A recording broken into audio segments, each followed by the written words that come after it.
नमस्कार दोस्तों, आयकर अधिनियम की धारा 80D 25,000 रुपए से 1 लाख रुपए तक की डिडक्शन हर वर्ष आपको दिला सकती है। सेक्शन 80D क्या है? इस सेक्शन के अंतर्गत टैक्स छूट कैसे मिलती है और कितनी मिलती है? टैक्स छूट से संबंधित नियम और शर्तें क्या हैं? प्रिवेंटिव हेल्थ चेकअप के लिए कितनी छूट ली जा सकती है?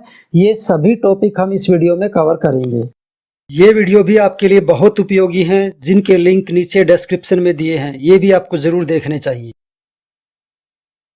हेल्थ इंश्योरेंस कवरेज के लिए भुगतान किए गए प्रीमियम के लिए धारा 80D के अंतर्गत ग्रॉस टोटल इनकम में से डिडक्शन ली जा सकती है।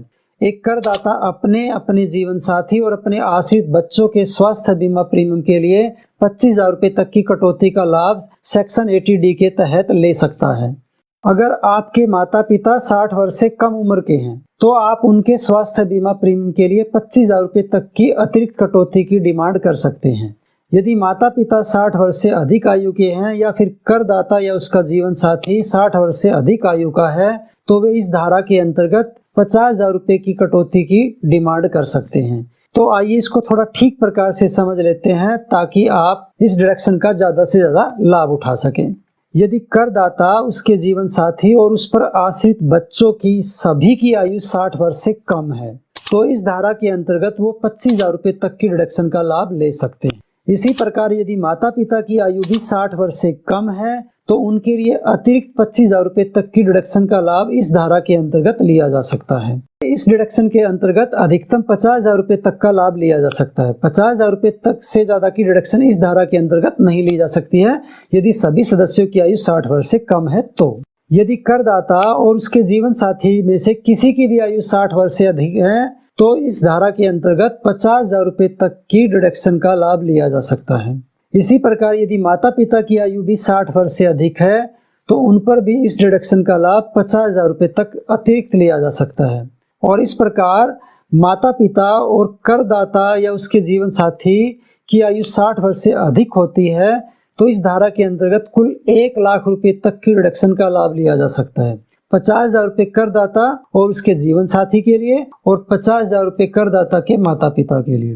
तो इस प्रकार ये कुल डिडक्शन जो हुई, अधिकतम डिडक्शन जो हुई वो 1 लाख रुपए की हुई। तो यहाँ ये दो केस हो गए। जब सभी सदस्यों की आयु 60 वर्ष से कम है तो अधिकतम डिडक्शन 50,000 रुपए तक की ली जा सकती है, और जब करदाता या उसके जीवन साथी की आयु 60 वर्ष से अधिक है और इसी प्रकार माता पिता की आयु भी 60 वर्ष से अधिक है तो इस धारा के अंतर्गत अधिकतम 1 लाख रुपए तक की डिडक्शन का लाभ लिया जा सकता है। यदि करदाता, उसके जीवन साथी और उसके बच्चों की आयु 60 वर्ष से कम है तो 25,000 रुपए तक का लाभ ले सकते हैं, परंतु माता पिता की आयु 60 वर्ष से अधिक है तो 50,000 रुपए का लाभ ले सकते हैं। और इस प्रकार इस धारा के अंतर्गत कुल 75,000 रुपए तक की कटौती ली जा सकती है एक करदाता और उसके जीवन साथी की आयु 60 वर्ष से कम है तो आइए अब बात करते हैं प्रिवेंटिव हेल्थ एक्सपेंसेस के लिए क्या प्रावधान है।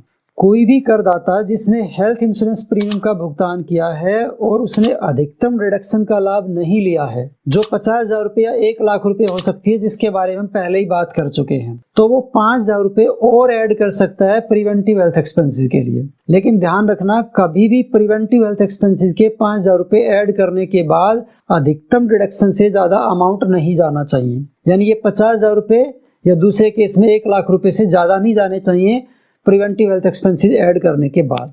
तो प्रिवेंटिव हेल्थ एक्सपेंसेस का बेनिफिट तभी लिया जा सकता है जब एक व्यक्ति ने अधिकतम डिडक्शन का लाभ सेक्शन 80D के अंतर्गत नहीं लिया है।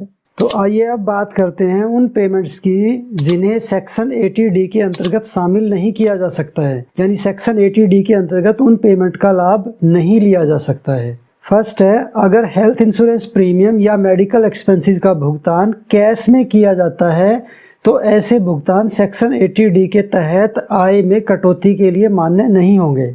दादा दादी, भाई बहन, रिश्तेदार और खुद कमाने वाले बेटे बेटियों के हेल्थ इंश्योरेंस प्रीमियम या मेडिकल एक्सपेंसेस का भुगतान भी सेक्शन 80D के तहत आय में कटौती के लिए मान्य नहीं होगा। कर्मचारियों के लिए कंपनी की ओर से सामूहिक स्वास्थ्य बीमा प्रीमियम के भुगतान को भी सेक्शन 80D के तहत आय में कटौती के लिए मान्य नहीं माना जाता है। तो ये वो सब पेमेंट्स थी जिनको सेक्शन 80D के अंतर्गत शामिल नहीं किया जा सकता है। तो आप इस वीडियो में बताए गए सेक्शन 80D के सभी प्रावधानों को ध्यान में रखते हुए 80D का ज़्यादा से ज़्यादा लाभ ले सकते हैं।